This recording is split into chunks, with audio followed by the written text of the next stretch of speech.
Just want to do a real quick video on the SH72 tweezers to kind of remind me. There's a Hackaday article um, noting using rubberized undercoating material to coat 3D prints, and that immediately brought my or not my, actually it's another gentleman's design, and I'll put a link down in the description. Actually, I should probably, for this 3D print also, for the extension, but for the tweezer grip, um, I had decided, somebody in the Fab Lab at Lake Michigan Community College had mentioned to coat the 3D prints with like a primer or something to help seal them from the elements, especially the PLA, because that can degrade. I think the question actually arose from when I had viewed um, some prints that I had made the prior year, and they were discoloring, and that's when the topic was brought up. So I thought, okay, as usual, kind of like how Dad always said, just master whatever it is, and then learn whatever the next thing is, basically, to develop, or really mainly improve. It's kind of like the terminology I learned later in life, the difference between an employee and a dependable, where dependable can do the job and also provide constructive, creative improvements to make typically whatever the process is, the system is more effective.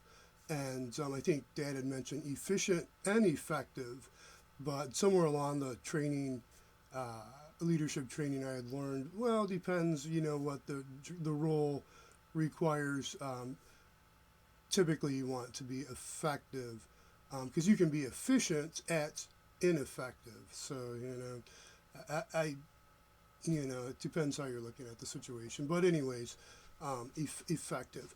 So the Plastidip came in mind because I was using for the riding lawnmowers and garden tractor seats, and just amazed how well that material is performing. I saw a video or two on YouTube, and the one gentleman noted he was just leaving his garden tractor outside year-round, and that was surviving for years of exposure to the sun and all the elements. And being that the solvent used with the Plastidip is pretty nasty, I want to say it's banned in California, but something or other is going on.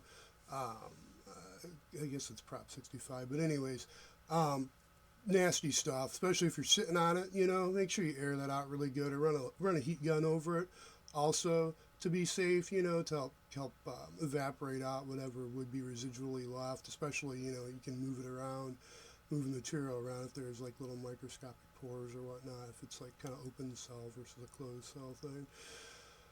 Okay, yeah, that was pretty long rant.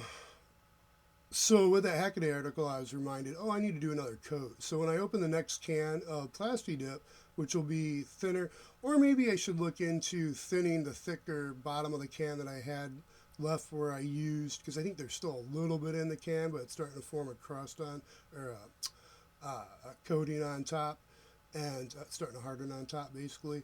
I should look and see if what solvent would thin that out, and then maybe recoat this again, because you can see where actually I had taken a razor blade, a little X-Acto, and trimmed away what was pretty goopy and very, very thick and globby.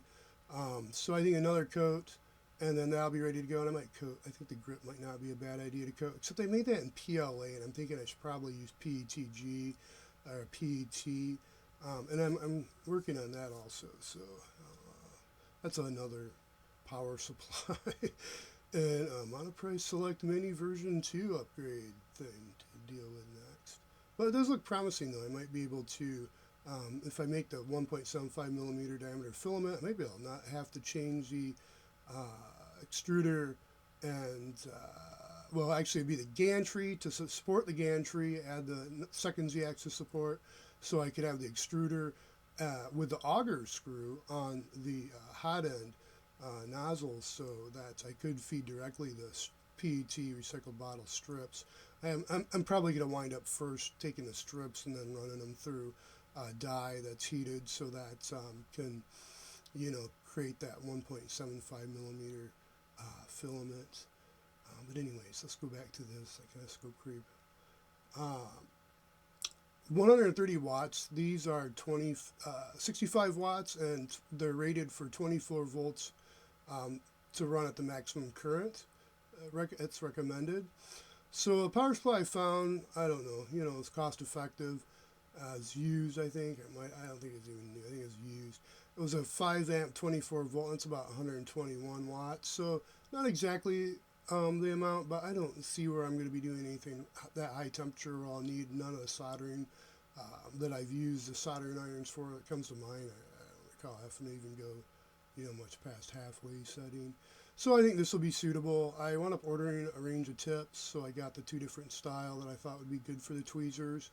I think actually this tip's my plastic, so dedicated to plastic, even though I do clean it and tin it, re-tin it just in case, but it seems to be working well. And then this is what I use for soldering, which you can tell. Actually, I've used that one for soldering more, but this was the tip that I forget, BC2 maybe? Kind of like the oval flat surface. I think this is one I want to go to. I just haven't used as much. This one's got a lot more use. It was like the wedge, and I forgot the wedge. B2 or I don't remember. So that's these parts. The barrel connectors, I received those maybe a week ago or a few days back. I also received this female. I ordered 10 packs of each of these. And I had this already. And I'm thinking I'll probably use this connector style, but I'm back and forth. This is pretty bulky. And I don't see a reason why I need to take back apart. So I'm just thinking I'll just solder the wires and just make a little Y adapter. And this happens to already be the 5.5 by 2.5, which these connectors are the female. Let me think about that. Technically there's a hole in the center, so that'd be the female. This would be the male, I guess. I think that's how it works. So even though it looks like it'd be the male, but I think the center conductor is what they say, male or female. I'll have to verify. I don't know. Okay. Yeah. So that's kind of where I left off. Received the wire. I ordered that. I think I ordered that prior to the connectors because I wanted to have the wire for the kind of scope creep again. The 3D printer where I ordered a Xbox 360 power supply to upgrade that printer, and then the wiring for the bed at least. And I wound up ordering a bunch of extra wire just to have it because it's multicolored silicone, and I don't even remember what the gauge is of this. I think it's 12 gauge or something, but 12 gauge seems kind of big. It might be 16 gauge actually. So that 14 gauge, I might, now that I think about this, I might not be able to use that wire. Well, if it's a really short distance, I probably still can. Probably won't be a big deal.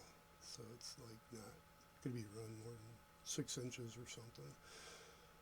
Yeah, I think that'd be right. It should be okay. Yeah, it should be okay, I'm thinking. Okay. Yeah, that's about it. So anyways, take care, be safe, stay healthy, and until next time.